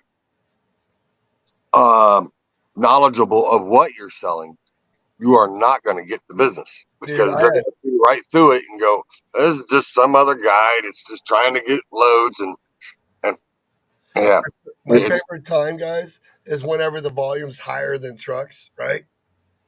So all these little 1 and 3 truck carriers, I got a buddy named Heath, right? mhm. And he started right back when it was booming, right? In 21 or 19, whatever. So he's like, man, he went on the load boards and seen where his flatbed freight was coming out where he lived in Alabama because there's so much of it and it pays through the roof. So he landed 3 customers just by calling brokers and hearing them. And he went in because there was more volume in the trucks and customers were like, woo, they were excited. So this Right. guy, I watched this guy for 2 years in the Go Rush. I kept saying, hey, man, you're up to 5 trucks. When are you going to get a broker? You need to get a brokerage so you can cover those other 80 loads and help them because if you don't, something's going to happen. You need to be adding on trucks to cover that volume. He didn't listen to me, right? So as soon as the third stage of the turn comes, all the brokers called his customer and told him how they could cover what he's doing and what they got for cheaper. It all goes back to that mentality I was telling you about. Some people Six don't want to be a broker. Some people don't want to be a carrier. Some 6 months before that, Frank, he got presents from the customer, everything. 6 months after that, he's shutting down his trucking company because he didn't do none of the other shit. you didn't plan. Yeah, yeah, you got to How many follow through times with do it. you think that happened? Sorry, You have to treat it like Times the do you think that's happened at all these guys that came in? 98% of the time. I mean, it's big. yeah. You got to treat it like a military plan, like a battle plan. Mhm. So we've been Research, on here like an hour execute. and 45 minutes, man. People are going to be like, what the fuck? So, hey guys, it's 4th of July. Yep. You got anything going on that you need to tell people about while we're on here, Frank? That you guys got help with? You guys No, all good? I think we're good to go. Just if there's anybody new on here that's trying to get in it or has a less than 2 years of experience, Yeah. just keep pushing. It's not easy. It's a pressure cooker and a grinder. It's always been that way. It's never changed. Don't see it changing anytime soon. So just you can make something out of it, and you just got to keep beating away at it. We got Charles. Happy 4th. Is Frank coming back on? Uh, No, he's not. He's done. Okay, good. that figures he Well, done left. thank He you said, for "I coming got on, 2 man. consecutive." Uh, no, I'm gonna spend the 4th and have some fun with my grandkids and that, and just enjoy the day before I have to hit the grind again tomorrow. And where do they find And you I, at? um, Where do they find you at? they can find me at Left Lane with Lefty on Facebook, Twitter, YouTube, Instagram, Rumble. You can find me on all there, or you can actually find me on Google under leftlane.com. You can DM me if you have any questions, anything you want, from videos to photos, photographs. I do all kinds of different works. Yeah, that's pretty much it. Oh, and I will be going in for another treatment on Friday. Just to let y'all know, going in from there, we're going to find out what the results are on the MRI and the CAT scan from last week. So And if people want hopefully to come everything in, gives me good news. Just and I keep don't really put pushing, it bud. out a Keep lot, and I don't like doing your personal business, but if people want to give you prayers and help you with some of the financial stuff that follow you or whatever, where can they do that at? They can go to Give Send Go. There's a GoFund, there's a Give Send Go for the medical treatment, for helping out with some of the medical bills and fuel bill and that, to be able to go down there and do these treatments when I have to stay over. If they want to give, they can give there, or they can give prayers, because it's set up both ways. Oh, that's awesome. Scary stuff, cancer. Man. Yeah. All right. Cool. Thanks It's for jumping on, Frank. Come on anytime. Hey, no problem. I think Senior Dad, he's gonna do a show tonight about freedom. So over at the G3 Trucks and Freight page. I'm gonna So try to pop on. Yeah, that's where they. Yeah, I forgot about that. Hey, Frank's not on here. Yeah, join Frank tonight at what time? 7 Central. 7 Yeah, Central. 7 Central, 8 Eastern. Yep. Eastern. Yep, and he'll be doing his show. You can join the group. If you guys like, what is it? G3 Freight Marketing. G3 Trucks and Freight Marketing, and then what's the other one? G3 Trucks and Freight, G3 Marketing. Just showing G3 Trucks and Freight. G3 Trucks and Freight's the best one. Yeah, the you can either find the group and get it. You can find it in the group. You can find it in my group. I think he shares it through. You can find it. I think he's on YouTube now, right? Yep, he's on YouTube. Frank G Trucks. And wow, you mean he's on YouTube? You mean they actually allowed him? He didn't break the camera? Not yet. Not yet. We love you, Frank. All right. Yeah, he says he loves you. He's sitting right here. He says he loves you all too. So happy 4th of July, everybody. And yep. And I'm going to say awesome. Oh, this is a long show. Usually I try to keep it like 45 minutes. See what happens on the 4th of July? Yeah.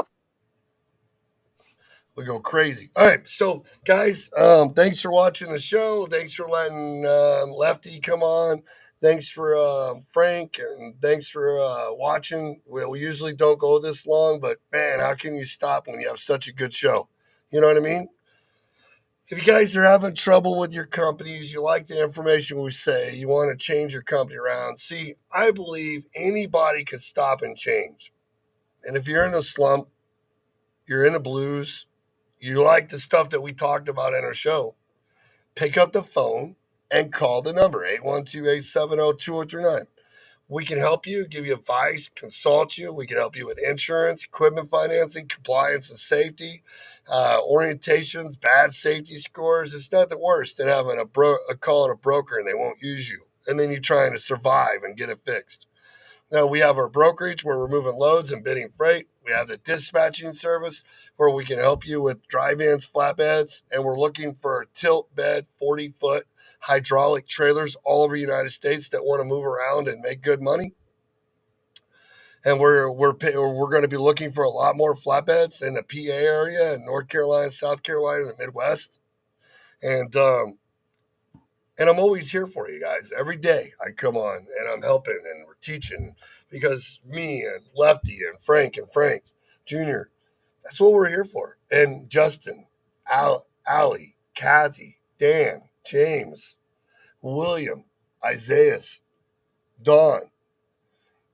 It's a huge team. And we're just plugging away every day to do more awesome stuff to keep helping the carriers that are in our group and in our network. We're calling customers, we're selling, we're doing everything we can. If you guys need help, pick up the phone. Let's talk. Reevaluate. Because at any time, we don't have to change what we're doing to pay the bills right now, but we definitely got to do something different. Start learning about posting, searching, and researching with direction. Build lanes, local, dedicated, regional. Don't change your product. Start adding to your product and leave the bad stuff behind and go to the new. It's not that scary. And if you don't want to do all the work, then call Shaggy and we'll fucking help you do it. We'll build your trucking company. We'll help you add on owner operators. We'll dispatch them for you. We'll build a profit and loss page. We'll do understanding cost. We'll build a product that you can sell. We'll help you recruit. You name it, we're here for you. We've been here for you. I'm like the most consistent guy on material that's out there.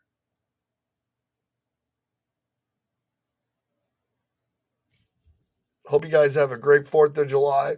Post lots of firework pictures in the group. And take good care of yourself. See you guys tomorrow.